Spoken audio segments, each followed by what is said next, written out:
Characters are what make us remember stories. So let's talk a little bit about character development.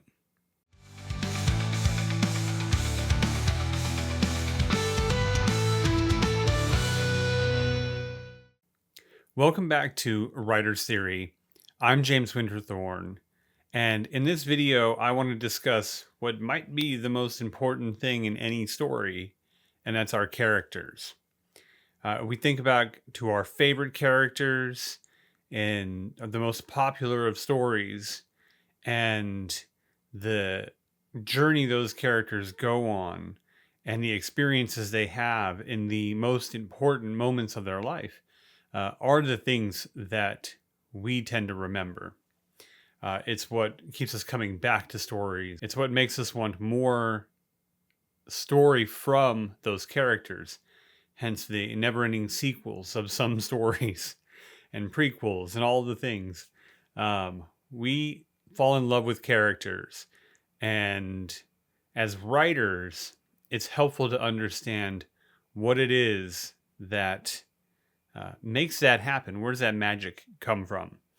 I'm obviously not going to be able to discuss all of character development in a 10 or 15-minute video, but I did want to touch on a couple of things and how we can work on our characters and how we can start with developing characters. So I want to talk about that a little bit today. So when I think about a character, my approach is a little different than what we might traditionally find in storytelling and advice from the famous books and story crafters out there. I tend to start from a very simple place where I have a good idea of who my character is. I haven't necessarily filled out worksheets. I'm not a big worksheet person, but I have a solid understanding of who that character is. And then I let them live in the world and I place them in moments of conflict and I just let the story happen. So I'm not overly structured with pre-work. And I know that's a lot of writers' processes, but it's not mine. So I tend to discover my characters while I'm writing. And sometimes that's great. I mean, it works well for me. And I understand that I need to introduce conflict and I might need to rewrite that character in some interactions. But sometimes characters might come across flat. They might seem a little two-dimensional, or they might obviously serve a purpose in the story. And then they kind of lose some believability when that happens. But this tactic generally works for me. I enjoy the drafting process more, even if I have to do a little more rewriting later on. But a lot of writers tend to want to know their characters first. They want to have a good idea of who that character is, and then any development that happens during writing, well, that's okay.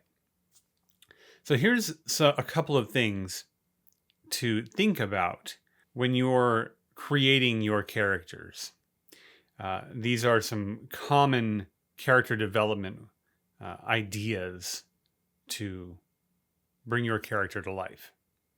First is, what does your character want? What is their goal? What are they trying to achieve? Do they even fully know what they want? So that's something to keep in mind. What do their actions move toward? This can be conscious, this can be a subconscious and unknown thing, but what is the thing driving them? The second thing is, what are they afraid of? Is it past trauma? Is it fear of the unknown? Is it fear of getting hurt? What are their fears? And what are the things that might prevent them from making certain actions that will get them the thing that they want? The third thing is what is their flaw or contradiction? What is the thing about them that frustrates the story, that frustrates them and other characters in the story? What is that thing that we can point to as the thing that will definitely trip them up that potentially needs to be overcome. Think about those three things. So, what do they want? What are they afraid of? And what is their contradiction or flaw? And if you start there, you really get a grasp for what the character is all about, how they're going to behave in this world that you've created. So, with this in mind, the other thing to consider, and when it comes to developing characters, and I'm not going to talk about character arc right now. I think that's a whole nother video and a whole nother topic that I will make a video on. So let me know in the comments if you are interested in that video. I'll probably make it anyway, but I'm curious what you're interested in seeing. But the other thing to keep in mind once you have established who your character is that these qualities need to be demonstrated and not told. So the readers don't want a paragraph long explanation about your character wanting to fall in love. We want to see that happen. So it needs to be demonstrated on the page. And generally, it needs to be demonstrated through some level of conflict. Now, conflict isn't always fighting and violence. Conflict can just be tension between two characters. It's the point at which the thing that your characters want, something is preventing them from getting that thing, and that is a conflict. And we need to demonstrate that for our readers through action, through dialogue.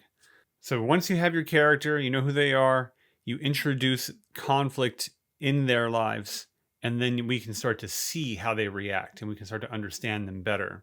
And as your story moves along, we'll begin to understand the character better, how they live in the world, how they're changed by this conflicts, and how the world also might be changed. So I'm curious what your approaches are to character development. It's such a broad topic that's been discussed ever since we've been telling stories.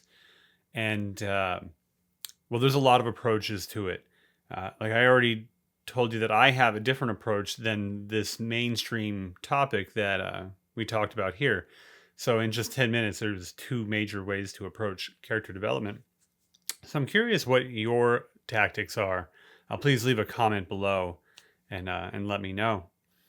And if you are interested in developing your writing skills and you would like some free resources to help you with that, I've got a tool called the Fiction Forge, in which character development is one of the skill building activities in that resource. So you can click the link below, download the Fiction Forge. It's free, and you can work to improve your writing skills today. That's what I really have to share with you about character development. Again, there's so much more to talk about. There will probably be future videos about how we work with our characters, how I approach my characters. So if you'd like to see those videos, see other writing related content, or just follow my journeys of writing here on YouTube, well, please like and subscribe, and I will see you in the next video.